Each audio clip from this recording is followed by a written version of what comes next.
In the name of God, the compassionate, the merciful, hello everyone, and welcome to the new episode of the Fact series in which we discuss international political matters every week. This is Foad Mahdavi, and in this episode, I have the honor of being the host of Sean Stone, an American actor, film director, producer, cinematographer, screenwriter, and TV host. We are here to discuss the use of Hollywood as a soft power tool in foreign policy strategy of the United States of America. We will also discuss Shanna Stone's documentary film named Hollywood DC. Thank you for joining us again, dear Shanna Stone, and good to be with you. Thank you so much for having me. You're welcome. Uh, for the beginning, I would like to discuss the term of soft power. Soft power cooperates with people instead of forcing them. For the first slide, I'd like to have your rich words about soft power as an impressive tool. Go ahead. Absolutely. So, soft power is an interesting issue because I remember studying it when I was in college in 2002 time period, right after 9/11. And, I think a lot of people were idealistic in America. We had, um, even though, we had done a lot of things wrong all through the Cold War time period, the CIA especially doing operations and things in foreign countries, overthrowing governments, facilitating uh, dictatorships. I mean, so many things. But there was an idealism that came out of the post-Cold War era, and a lot of young people all through the 90s and even to the 2000s were hoping that America would come back to its time-honored tradition of being a beacon, sort of a symbol of liberty, justice, and equality, and being a sort of using its soft power in a sense to project uh, influence on the world through relationships, through partnerships, through um, examples, being an example. I think this is how we see it: is that the ideal form of power is to be a great example for others to follow, be an example that others can follow your leadership. And so, soft power is much preferred, I think, than hard power, as we saw with the wars in Iraq and Afghanistan that the United States pursued, and obviously in other territories with drone warfare.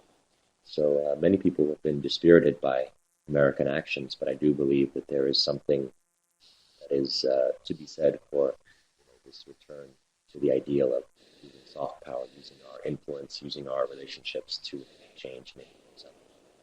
Okay, the United States not only titillates its stories that build up thanks to its popular image with the study of image systematically, but also builds up its soft power on its own culture and values. How is it possible by your perspective? I mean, it's a difficult question what you're asking because I don't know what American culture means. Actually, I think America is almost the antithesis of culture. There's mainstream media presentations of, certain music and certain uh, personalities, celebrities, stars, things like this. But overall, I don't see American culture as being very homogenous. I don't see American culture as being one thing. I think that's the beauty of America is that we have so many different expressions of uh, personality, clothing, music, sexuality, you name it, religion. All these things are coexisting in America, which is why it's been such a powerful force in the world for these since its birth. Really, it's been such an example that others have looked to and looked to for leadership, and oftentimes a lot of people put their projections onto America because it is a wonderful place that's full of diversity. So as far as the idea of a one culture, I don't believe that America has that. The mainstream media portrayal of America is that there is no culture. It's just the most degenerate portrayal, perhaps, that we see through the mainstream perspective. But from the actual character of the country itself, um, I see a tremendous diversity. Actually, the USA tries to stick its soft power on people's mind as a country that promises hope, support democracy, justifies the ideal of freedom, while the truth shows us something else, actually. How successful do you think the United States has been in this operation? And what is your analysis in this case? Well, to me, I mean, the United States historically has been at its worst when it tried to force democracy on any other country or on the world. You know, that was actually the big lie of the First World War. Woodrow Wilson saying that the First World War was going to bring democracy to the world and all this. That was never the intention of the founding fathers. The United States was not designed to be an imperial country. It was never designed to be a country that um, forced other countries into obedience. So when FDR, Franklin Roosevelt, died after the Second World War, when he died, um, it paved the way for a half a century of Cold War. And in the Cold War, the imperial faction took over. The imperialists, you know, that were really came from a British imperial mentality. There was a British Empire influence in America, predominantly to that time period. Were really pushing for intervention into other countries. They were pushing to basically create this idea of a global government using the United States military to enforce things like World Bank and IMF pay structures. They were overthrowing governments. They were supporting dictatorships. So there were many things going on for economic purposes, for the control of markets, for the access to raw materials, you know, oil, diamonds, things like this, right? Even drug markets. You know, the United States dark side, CIA was involved in wars like in Vietnam, Afghanistan, places like this in Nicaragua because they wanted to control drug markets. So the controlling of economics over basically the desire for economic control outweighed the idealism the United States was built upon by the founders, not to be an imperial power, but imperialism is based in desire for, you know, for land, for resources, for controlling money. And so this is where the United States has had problems, is basically this imperial desire. But actually, the last few years, I've been very happy to see that I don't see our current president pursuing the same level of foreign intervention that the previous regimes have been so advocating since, especially since the Second World War. Let's jump to the Hollywood. Actually, how is Hollywood as a source of soft power of the United States? So it's interesting that there's a new documentary called Out of Shadows that many people are watching on YouTube. Out of Shadows has millions and millions of views in the first week it's been out. So I was very happy to see that because the documentarians, the filmmakers who are working in Hollywood as stuntmen, they understand that Hollywood has there's an influence in Hollywood, and they started to analyze it, and they came to the same conclusions that my documentary Hollywood DC came to previously. Um, Essentially, since the birth of Hollywood, there's been two major factors. One is Wall Street. The financing of the major studios came from the Wall Street banks, the big banks in New York. Secondly, there's Hollywood. I'm sorry, there's Washington, which is essentially the government structure, the politics. Since the First World War, uh, Hollywood stars were engaged, for example, in selling war bonds. They were selling bonds to the American people to support the First World War effort, right? So major Hollywood stars were out there asking people to give money for the war. After the Second World War, we saw that people in Hollywood, screenwriters, filmmakers, actors, were being blacklisted. They were literally not allowed to work because they had shown support for the Communist Party, for example. Right? They had either been members or they had supported the Communist Party, even though we had been allied with the communist Soviets all through the Second World War. Now people were being punished for their ideas. And this was a horrible thing, but I do believe this still happens to a certain degree in Hollywood, that people, you know, who basically stand up and say, well, you know, I don't support necessarily the war against Iraq, or I don't maybe support the policies against other Muslim countries, or you name it. I mean, if we show the wrong ideas, I believe that there is maybe not a strong, not a blacklist in the sense of there's a McCarthy or someone actually screaming about you, and they're actually holding hearings in the Senate to try to arrest you. But there's a thought police, I believe, that still continues, and the thought police essentially that comes from uh, Washington politics is very much in media, for example, to the very day, in the nature of the CNN and the Fox News and places like this, where we've known historically that um, the power structure in Washington, not only the CIA has literally paid journalists over many years called Operation Mockingbird, but to the present day, they influence journalists. They choose, for example, who comes on the shows, who comes on Fox News, who comes on CNN. If you can control the influencers, if you can control the narrative, you can control what people think. So as long as the media is putting pressure, it's affecting Hollywood. It's affecting the decisions made because people are scared. They don't want to.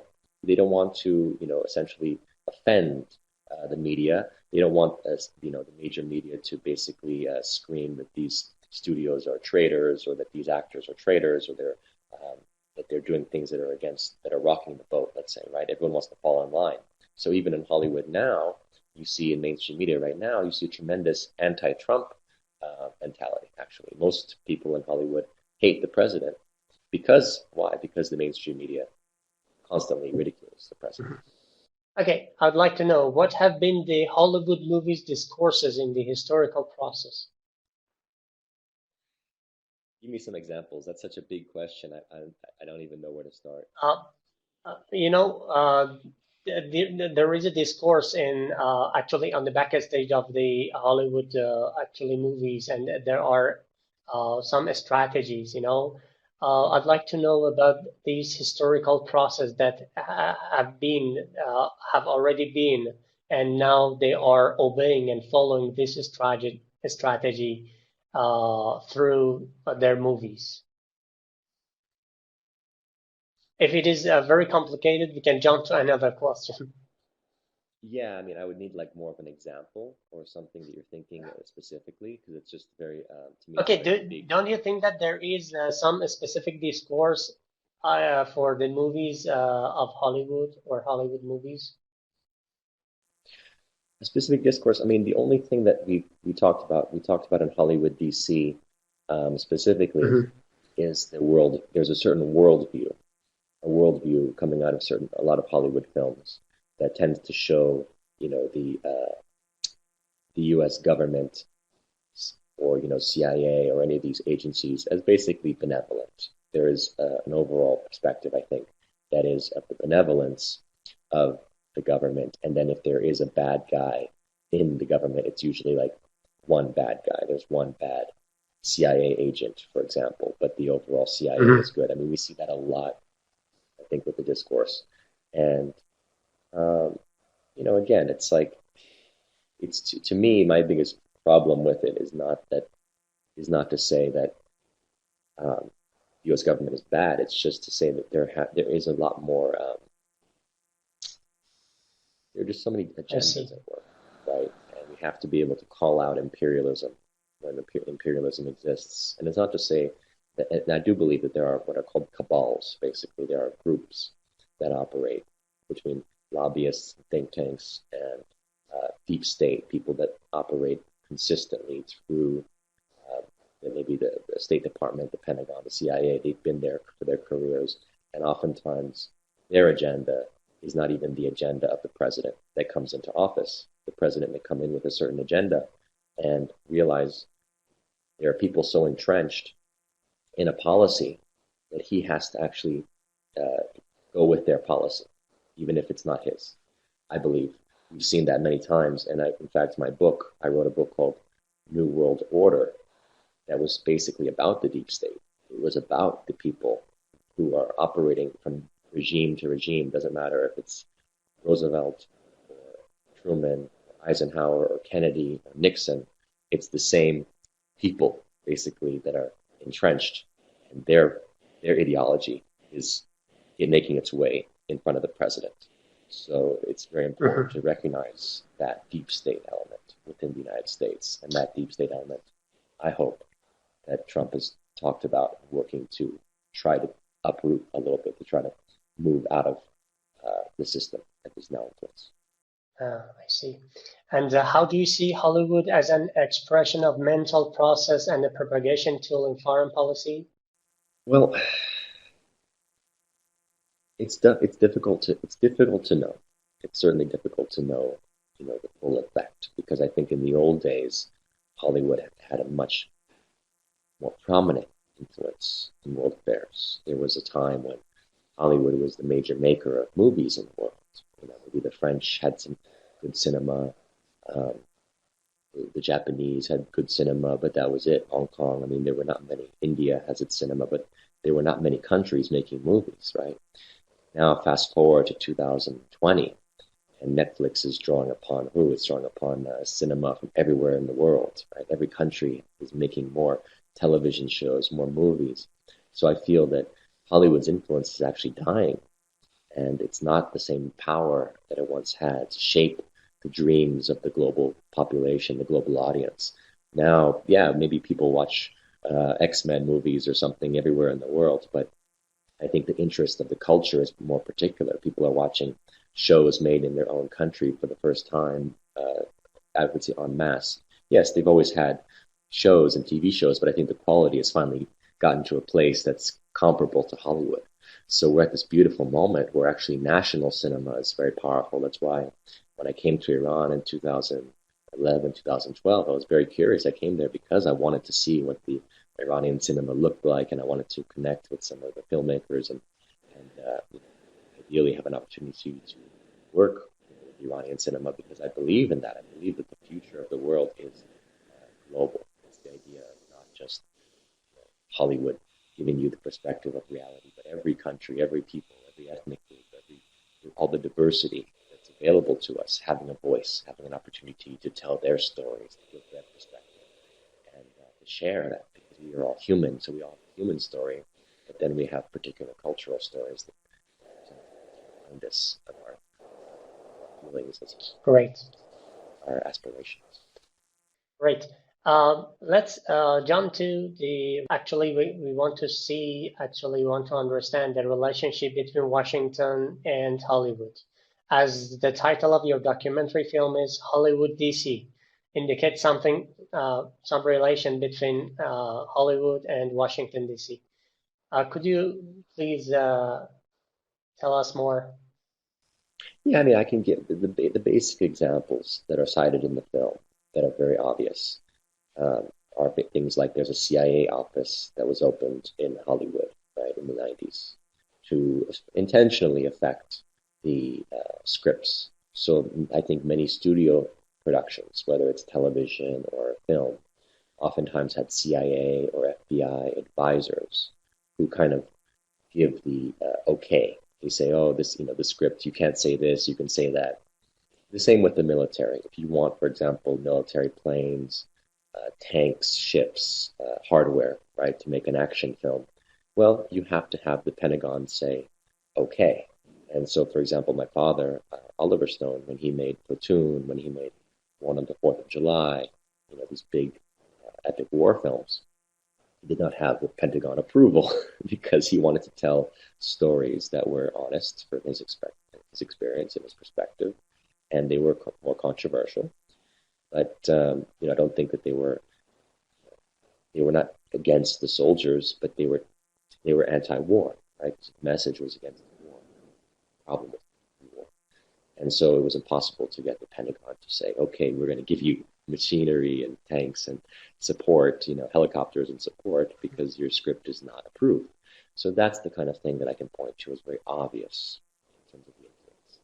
At the more subtle level, as I was saying, and even in my documentary, we talk about it, like why, for example, the president's wife, Obama, his wife, Michelle, was there to announce the winner of the Oscars the year that Argo won. And Argo, of course, Mhm. is a very pro-CIA movie about a guy who, made by Ben Affleck, a very well-made movie. But essentially, it shows the CIA perspective and the CIA running an operation to save hostages from, potential hostages, American citizens in Iran, right after the revolution. And so, again, it's like, well, it's very obvious to me the propaganda of the president's wife giving the Oscar to a film, that's basically promoting the CIA. These are the kind of things that they can point to and say this is propagandistic. But there are many layers that go deeper, I believe, in terms of influence, because you have the truth is that you have people, that bring money, like the finance side that I talked about being part of Hollywood. It's financial from New York, bankers, Wall Street types, and then their relationship to politicians. They're going to be lobbying. They're going to have their politicians that they support, and they're going to have their economic policies and their beliefs that they're promoting in the world. So it gets very, how do you say, joined together ultimately.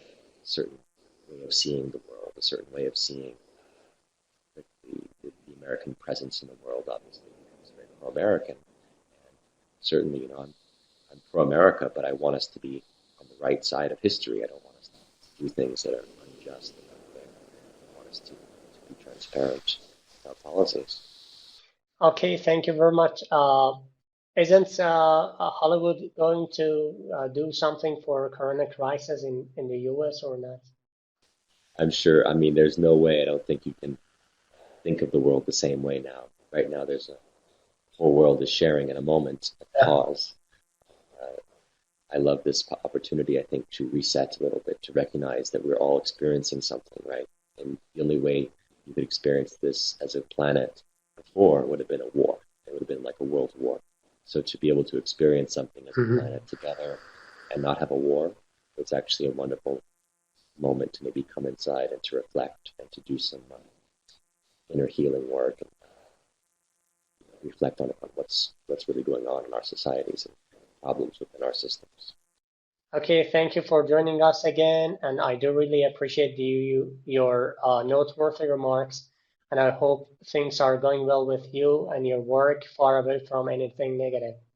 Thank you very much. And to you, salam. Goodbye. Okay, dear audience, it was another talk with Shanna Stone, an American actor, film director, producer, cinematographer, screenwriter, and TV host. Thanks for watching and catch you later.